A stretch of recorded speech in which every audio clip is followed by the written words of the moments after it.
Hello friends, welcome back to my YouTube channel. So, दिनै जों माखासे हिंदी न्यूज़पेपरनि हेडलाइननि सायाव नोजोर होनि एंड वीडियोखौ एंड तक जरूर देखना मजा आएगा।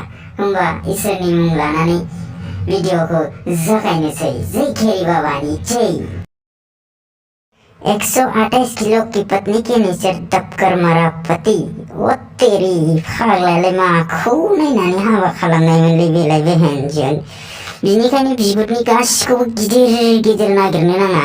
माखासे बुस्थुखौ ना फिसा फिसाजोंबो गोजोननाय लानांगौ। बिमा खर'आ सानदोंमोन बियो गासिबो गिदिर गिदिर जोबखा नाफाम जानायाव बिराद इन्ट्रेस्ट जागोन होननानै। लावरे काबाल्टा नाफाम जानायनि दान्दायावनो थांनांबाय ना हाखर सिङाव। आरो थाक बायदि नाफाम हासुंखौ नुनानैलाय सोर बिबुदा थिननायमोन नोंखौलाय सिङाव थानानै नाफाम जानो। तो नेक्स्ट हेडलाइन, रंगरेलिया माना रही प्रेमी प्रेमिका को खीरे ने खाता। ओ माँ की आग। एसे मोजां जायगा नायनानैथ' सोलाय बख'लाय हाबाफारिखौ ला, नाथाय नङा। नाथाय नङा बेहेनसद। मोस्रोम बारियावनो जा एम्फौ बारियावनो जा थेवबो बिसोर सोलाय बख'लाय हाबाफारिखौ जागायगोन। आरो गाहायनि माखासे निउजखौ एसे फरायना नायनि र'। दोनों खेत में संबंध बनाए थे तभी उनके प्राइवेट पार्ट में खीरे ने काट लिए, जिससे दोनों की हालत गंभीर हो गई।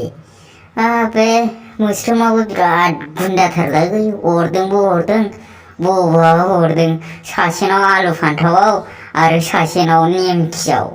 बेहेनसद जेरै खुसेंग्राफोरा बानलु बिफांफोरखौ जोलै बारायनायनि सिगांनो अरस'यो, बिदिनो बिमा खर' मोस्रोमा बिसिनि जोलै बारायग्रा मेसिनखौनो गाज्रि खालामना होबाय।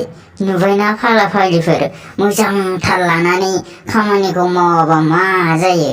बेनिखायनो नोंसोरबो मालाबा सोलाय बख'लायनि हाबाफारिखौ लानो सानदोंबा ना मोजां जायगाखौ साफा बानायगोर, नङाबा जि बनानैबो हाबाफारिखौ जागायनो हागोन, मिथिबाय। नेक्स्ट, 36 घंटे सेक्स करने पर भी नहीं हुई संतुष्ट, मर्द ने पुलिस बुला के सुराई जान।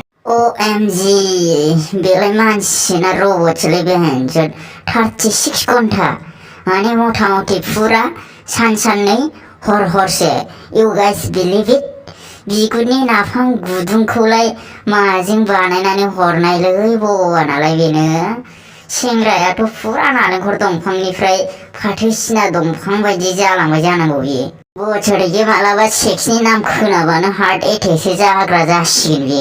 आरो नोंसोरबो सोरबा नाफाम जानो लेंलाबायबा थांलाबायखानाङा, नङाबा नोंसिनोबो पुलिसनि गोनांथि जागोनबो, मिथिबाय। नेक्स्ट हेडलाइन, फेस देखते ही हवा हो गया फेसबुक की प्यार।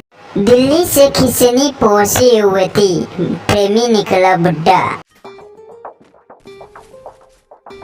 आरो बेखौलाय दा मा बुंगोन बेहेनसद। हौवाखौ नागिरदोंमोन बियो ऋतिक र'शन बायदि, नाथाय मा ओंखारखो 60 बोसोरनि माल सिदा जानो रोङै बोराय। जेब्लासिम ना फेसनि उनाव बुक थागोन अब्लासिम नोङो 60 बोसोरनिबाबो 20 बोसोरनि सिख्लाखौ फाथायनो हागोन।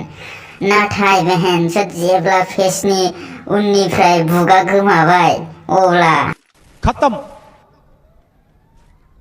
बाय बाय टाटा गुड बाय गया। बेबायदि खामानियाव हौवाफोराल' नङा हिनजावफोराबो एक नाम्बार।